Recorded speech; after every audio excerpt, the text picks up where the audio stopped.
Are your ads worth it? Paying for clicks to your website can feel like a real gamble, but it doesn't have to. You can plan for success by estimating just a few key metrics. I'm going to show you how to use the advertising ROI calculator, and then I'll let you have at it. Here on the left side is where you'll input your 5 key metrics, and then your results will be displayed over here on the right side. You can use the preloaded metrics here as a reference to get started. They're based on the typical results I see from my clients.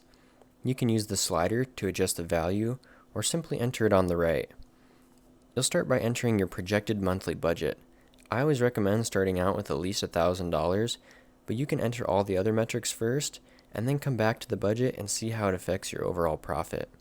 Next, you'll enter the average sale price for the procedure you want to target, the expected cost per click, the target conversion rate, and the lead to patient ratio. Once you're all done, look at the results on the right. With a budget of $1,000 and a cost per click of 5, you can expect 200 clicks, 40 leads. A lead is someone who has provided their contact information on your funnel or website.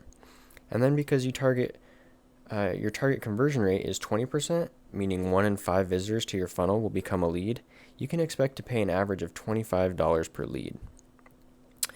Cost per acquisition is $125, which means for every $125 you spend on advertising, you can expect 1 new patient.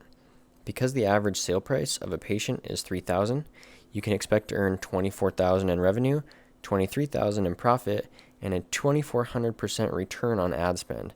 Not bad for a $1,000 input. You definitely don't want to be gambling with your business, so go ahead and plan for your ad spend success. If you like this free tool, please share. And if you have any questions, send me a message. Enjoy.